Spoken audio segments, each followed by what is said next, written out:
It's OG Weasel Urban Conversion. I'm back again with another prison story. Just now tuning in, hit that like and subscribe button.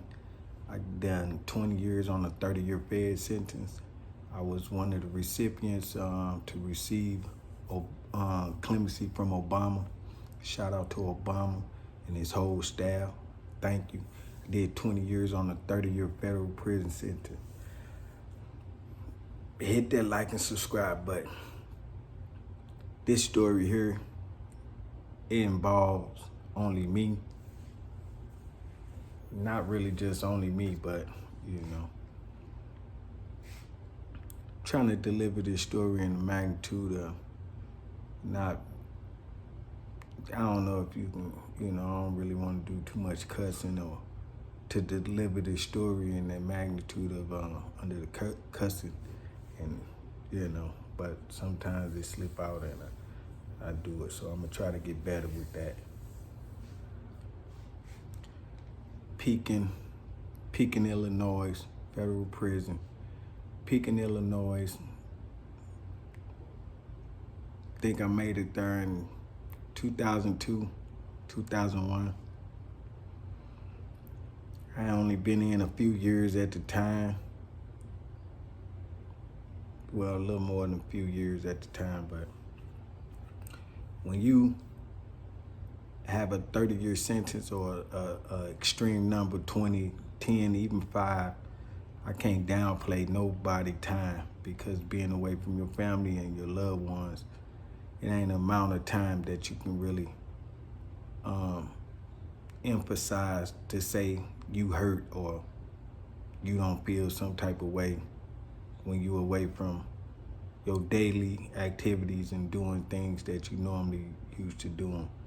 Being in prison, man, it's like you captive. It make you feel like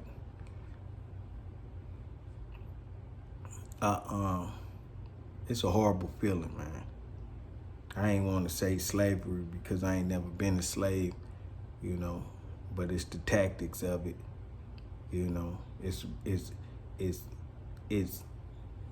it's mentally draining. Even the situations that you had to go through to get to certain levels in your life, it's just a test, A lot of it be a test. Sometimes you fail it, sometimes you pass it. Depends on your maturity and your growth. A lot of people say, go to jail, don't be getting in no trouble, don't be doing this, don't be getting in no trouble, try to stay clean. Yeah, your intentions be like that, but circumstances make you act a certain kind of way, a certain different kind of way, especially if you're a man and you have principles and morals and you have a certain belief about how you feel as being a man and a human being. So certain situations will come up and you'll have to question it at times if you're not for sure about who you are. And this story that I'm telling y'all is about me knowing who I was, knowing who I wanted to be, who I wanted to represent myself to be, and the values that I came in prison with that I would have died about. I had came to Pekin. I was on the transfer from Greenville. I got shipped out. I was on the separatives with some people and they got rid of me and they kept them. So I make it to Pekin, Illinois, probably 2001. Coming through R&D, I had been in the hole for like 6-7 months before the transfer. I'm doing my legal work. I'm in the middle of doing my legal work, and it's time limits, it's time restraints on when you file a motion, you got 30 days to get it done. And then if you in the shoe You have to put in a library request to see if you can even get it. But people go to the libraries to type their letters and all of that, and we only have one in the shoe. They might have two, but it's rows and rows of people in the shoe, and people putting in just to get out the cell and move around. Some people go there to type and do their legal work and, just be in the library and reading some law books or whatever they doing in the library.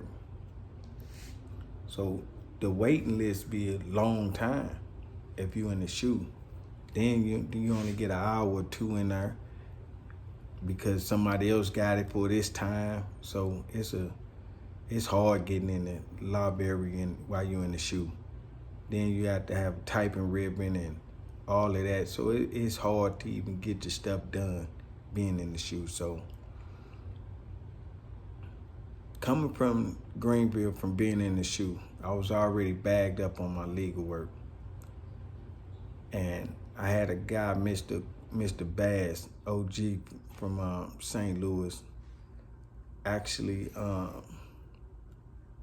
the father of juvenile wife, Chrissy. No, that's my partner, Will. I'm tripping. I'm sorry. Mr. Bass, he had a daughter, Chrissy, was a nice, well-known person as well. But Mr. Jones, that's Mr. Jones, my partner. He helped me with my legal work as well. Mr. Jones, shout out to Mr. Jones. That's juvenile wife daughter. Juvenile, the rapper Juvenile, that's his father-in-law. And me and him real close. But he helped me with my legal work. But Mr. Bass was helping me at this particular time. Mr. Jones helped me in another institution. And I was getting them mixed up. I was thinking about both of them, but excuse me for that. Well, anyway, Mr. Bass helping me do my legal work, helping me while I was in the shoe in Greenville. He was helping me. I was sending things out through my counselor. I had a black counselor. She used to help me. She used to take the paperwork out. He used to come to the unit and get it. And he used to type what I needed typed up, give it back to her. She'd give it to me so I can sign it. I put the stamps on it and I mail it out. So it was a network of things getting done. I had a few people in my corner helping me, through trying times. So upon getting to Pekin, coming through R&D, got these big white boys coming through here. They, the guards coming through. They imposing their dominance on us coming through the R&D door. But I ain't studying because I had been in some years, And the only thing on my mind, I'm not trying to work no job. I'm not trying to do this. I'm not trying to do nothing. I don't need nothing. My family sent me a few dollars to buy me what I need to buy me and do what I need to do for me. I don't have to work for nobody. I didn't think I ain't want to work in the jail. I just wanted to work on getting out of prison. And that was doing my legal work and staying on top of the courts and trying to get some relief off this 30 years. Young guy trying to get some of my youth back. So coming through R&D and Pekin, the guards was this and that, and I was kind of young. I was young, fairly young, and I was just driven on doing my legal work and getting out of jail. So I told the guard, I ain't need no job. He was like, you gonna have to work this and that. I say, I ain't getting no job, this and that. So anyway, that stirred up the pot when I was coming through R&D and Pekin.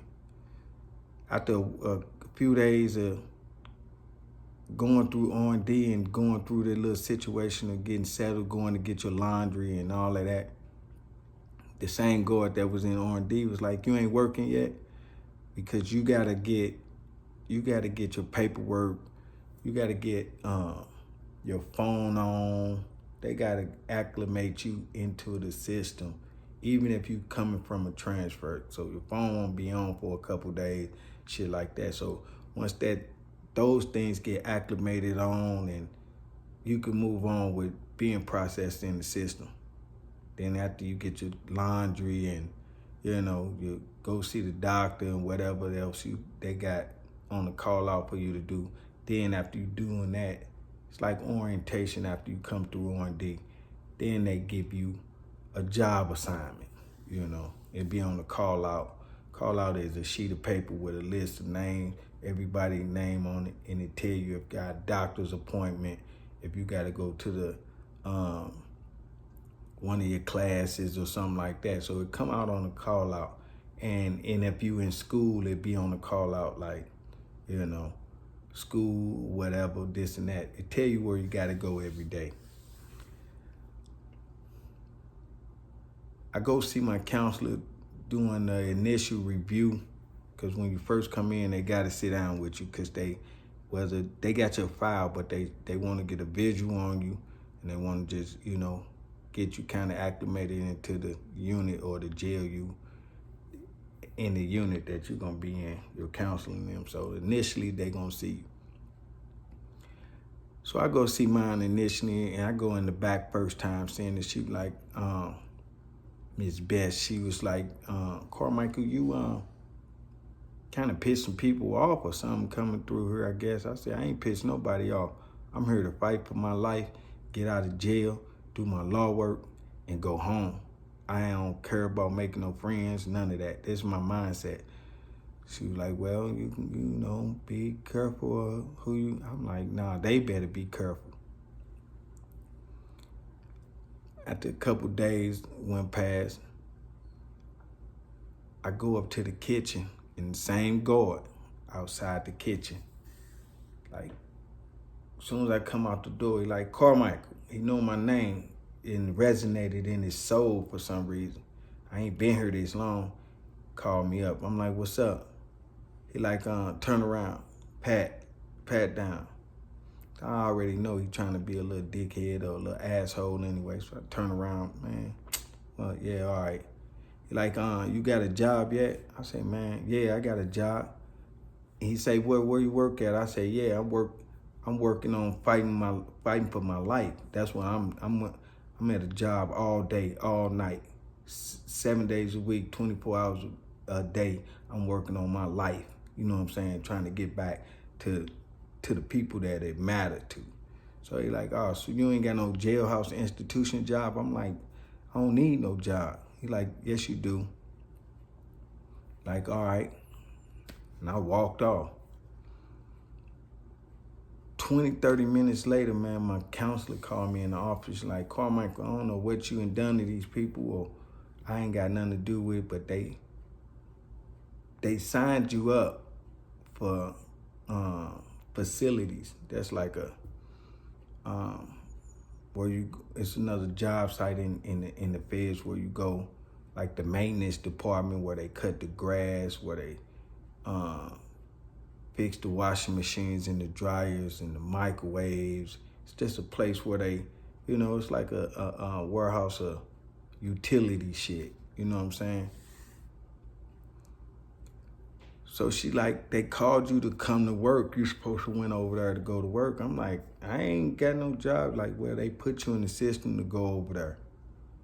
So you gotta go, Carmichael. You just go over there. I change your job. I'm like, well, if I'm being forced to go get me a job, I don't want to work. I want to be a unit orderly. She like, well, when something coming open, I get you in, but you and pissing people off, and they want you to work. They want you to do some work, like some labor work or something. And I was like, what?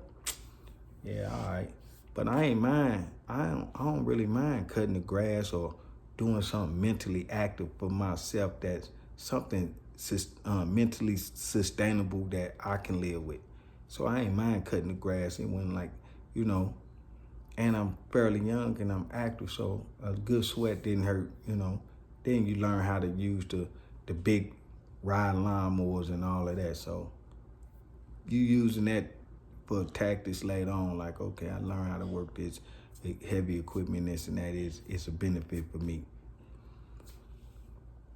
So they called me over to the facilities where they do all the maintenance and the stuff around the jail. So I get in there and go in there, and I ain't had no boots on. You gotta have steel toe boots on. Then I gotta go back to the unit, change my tennis shoes and put some boots on. Then I got a soft shoe pass.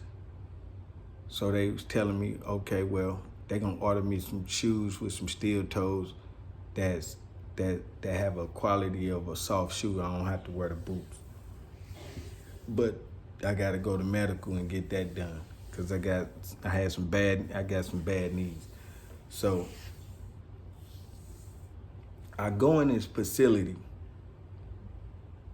and they told me where I reported to, and I went to the back. The foreman dude was in his office, white guy, middle age, grumpy looking little, you know.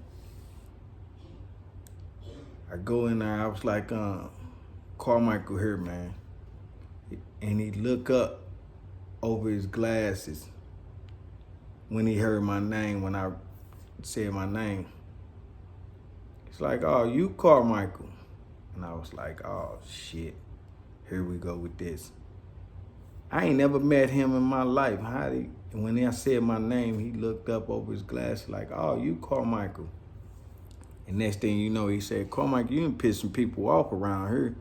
I say, shit, they been pissed me off, man. I'm in jail, for real. So ain't nobody madder than me. So I don't give a fuck about nobody being mad, cause I don't think nobody madder than me. They go home every day. So that was my mentality. So it's like, yeah, that might be true, but you can piss some people off around here, so they want you to do some hands-on work. I say some hands-on. So he's like, yeah, man, the guy out there, my lead man, he gonna tell you what you gonna be doing and this and that and the third. Like, you go out there and sit on the bench till we ready to leave. So I go out here and sit on the bench, roll up me a cigarette. You know, we rolling our cigarettes straight out the can and shit. We roll up a cigarette. And the black lead man come over. He said, what's up, man? He was like, okay, put me on the roster and all of that, this and that, asked me my name and all of that. He was saying, today we gonna be doing, we gonna pour some concrete. No, he said we gonna go out to the rec yard and we gonna put up some barbed wire around the rec entrance and all of that. I looked at him and I said, some barbed wire? I just thought he was playing. I said, man, he got to be playing. I know I ain't heard what he just said. He said, no, dead serious, dead ass. He said, man, we're gonna put up some barbed wire around the rec gates and all of that. I said, man, you said that, and I thought I heard you say that. I said, put up some barbed wire. I said, man, put up some barbed wire. It shocked the fuck out of me. I was like, what? Man, ain't no way in the world I'm finna put up no barbed wire. I'm already in prison. You in prison. He in prison. Oh, man, you don't see where you at? And you finna add some fucking barbed wire to the imprisonment that's already holding us? You finna add to it? I said, man, I ain't putting up no barbed wire.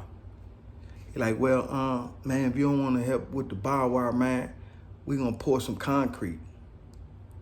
I said, pour some concrete? I say, bro, the only motherfucking concrete I'm finna pour is a concrete ladder before you add some more motherfucking barbed wire to this motherfucking jail. I ain't finna pour no concrete or add no barbed wire. I was like, man, is you serious? Like, yeah. I'm like, man, you got to be kidding me. You got to be kidding me. I told dude, I said, I ain't doing that. And I already know where they finna send me because it's too much hoopla about me doing some work. And they ain't signed me up to do the most humiliating thing you can possibly do in jail other than being a motherfucking rat. What? Put up some barbed wire. Pour some concrete. You already in prison. You finna build a fortress inside another fortress to keep you in here and to keep other people in here. For whatever crimes they committed, that ain't on me. I know I ain't finna add no motherfucking barbed wire to nothing or pour no concrete in no prison to build no fortress of me to be in no prison. I said, man, y'all got to be the crazy. I wouldn't give a fuck. Talking about whether it's apprenticeship I wouldn't give a fuck what apprenticeship program y'all got going on. I don't want no parts of it, and I'm not doing that. So he's like, oh man, you ain't, man. I'm like, nigga, shit, y'all on y'all own, nigga. Nigga, this ain't that, nigga. I'm trying to get out of jail, not stay in this motherfucker. And I ain't finna aid and assist with none of you motherfuckers to keep me in prison, not building no shit in here. Say, man, ain't that to each his own, man, but that's on y'all. I ain't going. You know what I'm saying? I ain't going to do it. Ain't no sense to me going to the rec yard with y'all. I'm gonna go out there and do some motherfucking pull-ups or some push-ups or play some handball. I ain't going out there to build no motherfucking bob. Imagine me. Imagine me got a 30-year sentence and I'm still up on the fence putting up some more barbed wire. Imagine that. Picture that. Shit, I might look like a lot of things, but I ain't that. And so dude's like, oh, okay, man. Yeah, I know it's okay. You know, if you feel comfortable with that, that's the mindset that you dealing with. I ain't looking at it like that. Me and you got two different views. And whoever else on that crew that's going with y'all to go do that shit, you know, because it was more than just him. He was just the spokesperson because he the lead man. Lead man, my ass. You can lead your ass. I don't give a damn where you rode. What road you going down? You ain't leading me down that one. Me in prison doing 30-year sentence and I'm up there putting up some goddamn barbed wire and pouring some concrete. Boy, you got to be goddamn me more careful. Got to be more careful. I'm gonna tell y'all about some of the craziest motherfuckers on the planet, but this is one of them. This is one of the craziest situations. So imagine how I'm feeling. Street dude coming on the motherfucker, been in jail 4 or 5 years, but goddamn him still street dude. And you talking about build a prison, come to jail. Man, it wasn't that easy getting me, so you know I ain't finna stay here. Don't wanna be here. So the dude said, all right, he tell me whatever. I'm like, all right, go ahead on. I go sit back on the bench, roll up me a cigarette. I'm like, these motherfuckers crazy, but I'm still doing my legal work. But I'm already so far ahead mentally, like the motherfucking guards and went through all the guards that I done pissed off coming through the system. They already mad at me to the point that they want me, this what the guard, the foreman dude tell me, well, you piss some people off, man. They want you to do some hard labor. They want you to do some real labor work. I'm like, man, you crazy. How they gonna do that? They gonna forcibly make me pick up a motherfucking brick or forcibly make me pick up some shit and do something? Man, I'm finna see. Shit, we finna fight today. I'm putting my motherfucking hands and feet on some shit. You gonna physically make me, I ain't seen that yet. So we gonna see how this go. The foreman come out the things like, y'all ready to go? Carmichael, you ready? Singled me out, he know my name. He ain't been around me 10 minutes. I'm like, shit, where you going? He talking about, well, we going to the rec yard. Hey man, we gonna pour some concrete and put up these barbed wire. I told the foreman dude, I said, I ain't going with y'all. I ain't doing that. I said, I'll walk with y'all if that. And he's like, nah, they want you to do some work. I'm like, shit, I don't give a fuck who want me to do some work. I ain't doing it. I ain't putting up no barbed wire or pouring some concrete. He was like, you do either or, this and that. I'm like, I ain't doing neither one. He's like, well, you know, if you don't do it, you're going to have to go to the shoe. I'm like, you ain't ready to go to the shoe yet? Come on, you can drop me off at the shoe before y'all can take off and go to work. Because I ain't going to do none of that. For real, not the kid. I would have watched y'all run some electricity or watch someone do some shit like that. Watch y'all do that. You know what I'm saying? Something I was interested in. Nigga, ain't no motherfucking way in the world I'm finna go put up no barbed wire or pour no concrete. I couldn't believe it. Foreman dude tell me, he's like, all right, tell the crew he'll be right back. I'll reach over and tell one of my homies. I'm like, hey, homie, give me that other pack of Bugle. So I stuffed 2 packs of Bugle cigarette in my drawers and went to the shoe. Went to the shoe, went in, went to the shoe, went to the cell. She rolled my motherfucking cigarettes up, waited on my property 3-4 days to come back out. Got out after a week. My counselor and them came and got me.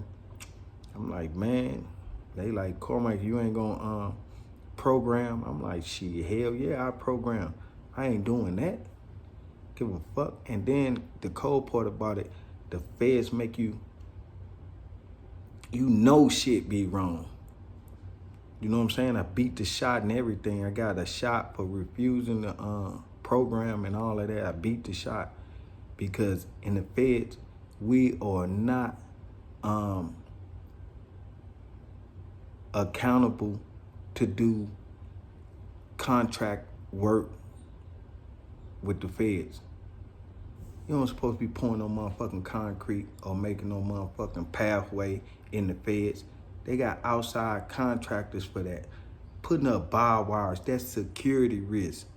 You stupid for even doing that. They ain't paying you for this. They get you in jail and then you build it up. Is you crazy, fool? You crazy.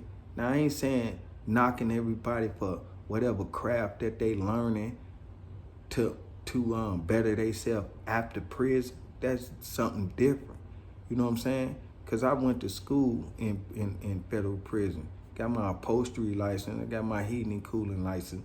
Shit like that. But something that I would have been more interested in later on after I got out of prison. But if I get into prison and I start putting up barbed wire and pouring concrete in jail, who I look like? Huh? This ain't that. You have to really learn the story before I even made it to prison, then you'll understand the character and the man that I am. But feds wasn't all bad, but it was just different situations that you had to stand on your principles, your morals, your values, man. They'll dehumanize you in the fed system, mentally, physically, emotionally, psychologically. They'll dehumanize you, man, make you feel lesser than a human being, man. So you always, the lesson in this, man, keep your morals and integrity intact, man, and what you ain't comfortable with, you ain't comfortable with. Stand on it, believe in it, breathe it, know it, understand it, continue to be that, you know. No disrespect to nobody, man, but, you know, that just wasn't my cup of tea. And if y'all just now tuning in, hit that motherfucking like and subscribe button for your boy. Holla at me, man. More stories coming soon. OG Weezy, Urban Conversion, and I'm out. Peace.